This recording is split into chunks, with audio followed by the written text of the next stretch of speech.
Good morning, gang. Joyce with Scoopy Cats Farms here. I trust this video is finding you well. Um, just kind of a little hodgepodge. I'm just in the middle of taking care of my birds. They've all been fed. This is Big Boy. He just lost position this week as the dominant rooster. And so the younger rooster, which is his son, is who I call Small Man over here. So he's with all the older birds now, and Big Boy's kind of on his own, and he's got some of the more omega birds and the young birds. But since I brought the young birds in, I now have 16 or 17 laying hens, so that should be a pretty good number for 2 roosters. Just finished feeding them, cleaning things up, in the process of moving the chicken tractor. It's been a while since I've had to pull it, because as you can see through here, this whole area is really pretty short grass. There's nothing that's real big and built up till we get back there. And when you look back here by the fence, that's all fingertip pie almost with the seed heads. But that's also just the other side of the fence. That's my compost piles. And that growth over here is just really crazy, and I think it's because of the runoff from the rain coming this way. And Big Boy's still trying to get used to not being number one. It's not easy for any of us to swallow our pride. But I've just been looking around here. The sheep grazed here first thing in the spring, and they ate this thing almost totally clean. Now a lot of these in here, this is all goldenrod. It's just grown from 6 inches to 2 or 3 feet in the last week or so. I'm going to have to come through with that with the weed eater, because sheep aren't going to eat that. But I'm hoping the sheep will come through here and eat the poke salad is what this is called. There's some other, but they'll love the poison ivy and some of the other vines. I saw 2 things that kind of intrigued me this morning, and that's kind of the purpose of this video. Number one, I'm walking by and I'm looking at this oak tree, and there's a big batch of vines right here. They've slowly gotten up to just about there. But look at all the dead branches that are between here and where that vine is cranking. Does that have anything to do with anything? I don't know. The vines are mostly on the south side of the trunk, and we do have this branch over here that looks like it's doing pretty good. I'm going to have to come through here and take this vine off of the tree. When I cut a vine, if I can, I'll pull it away from the trunk after I cut it. But I'll cut it here, and then I'll cut it maybe a foot higher, so there is a good sized physical break, just in case I missed a little spot. And the other thing that I thought was really kind of intriguing this morning is this little walnut tree right here. I remember when it was just a few inches tall, and in fact that's what happened. It got cut, and that's why it has this Y shape to it.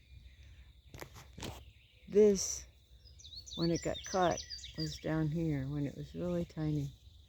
But look, I've never recognized a walnut that grew out like this.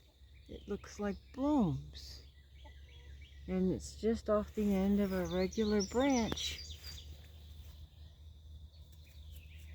and it just kind of decided, okay, well, from this point forward we're going to be blooms. But I don't remember seeing that in any of my really big trees. And even on this willow, I keep calling them willow, even on this walnut over here, I don't see any of this. So I don't know if this is like a male tree and this is a female tree and it's the only one that blooms. And I mean, there blooms because look, there's a yellow jacket pollinating it right here. So I just didn't ever notice that before. It's really kind of pretty looking. The blooms are little bitty. And anyway, I just thought that was kind of a neat thing and thought I'd share it. And I'll come back over here just a few steps and show you what's going on with the butternut patch. We came in and I guess they've been in the ground, I'm sorry, I apologize about that. I guess they've been in the ground about 2 weeks, maybe 10 days, 2 weeks. And I planted on the inside of the cattle pen. And you can kind of see the little stripe right here, which is the edge of the weed cloth. And so I came in, and there were blooms on a few of them. There's a great big bloom right there. And so I remember reading that you need to help the butternut squash a little bit to attach. But it does have its own little tendrils for holding things up once you kind of get it attached. So that's what I did. I came in with some of the tomato clips. Let's see if I can get a good shot on one. Yeah, here's a tomato clip. So, like that one, I clipped it down low because I wanted to try and encourage it to get another set of roots down here. So that'll give it, a better growth base. I didn't really originally catch that,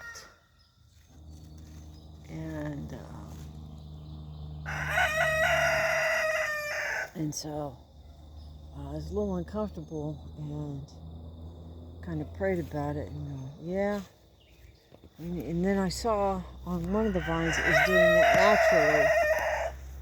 And so I came back and glad I came over here with you guys because I want to get this back under and tuck this under. And maybe I can tuck this tendril over and encourage it. Pardon me, gang. This is what I do all day. Try to there, and that'll encourage it back on the inside. It'll protect it from chickens and everything else. So it looks pretty good. Had a great big 3-wheelbarrow pile of hay here, and now it's just a little handful left, and all the rest is on the weed cloth. It'll capture some of the moisture, so it'll soak through the weed cloth better. It'll protect it from the light to keep the weeds from growing up in that groove that was down the middle where the colored tree coloreds are supposed to go. They have germinated. They've been a little bit of a disappointment so far. So if the tree coloreds don't do real well, I've got plenty of moringa trees. I can just leave that area open. The idea was to allow the butternut squash to go in and access, because this has all been cultivated, broad forked, weeded, so there won't be any competition under there. There'll just be good soil for the butternut squash to access. As you can see, it's kind of, my chickens, jungly back here. Now the plants on the other side were a lot smaller than the plants here. The plants on this side were the ones that were real leggy at first, and I was able to handle those and keep them, and they've done pretty well. So can't always believe everything you hear online. What you doing, big boy? You just gonna kind of hang and keep me company? He's over here with me, and small man's over there. I don't know if you can see him. That small man over there by the chicken tractor. But anyway, so those are just kind of a couple of interesting little tidbits. And with that, I'll get back to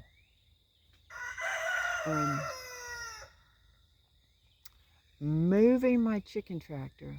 But I thought, I've never seen flowers on a walnut tree. I don't know if it does that. Maybe it just does it the first year it blooms. If anybody knows anything about that, let me know. But it is kind of interesting. It is a pretty tree, and it is a pretty morning. And it's not a bad office to have. It really isn't. So gang, whatever you do, blessings for the day, and just keep chasing your dreams.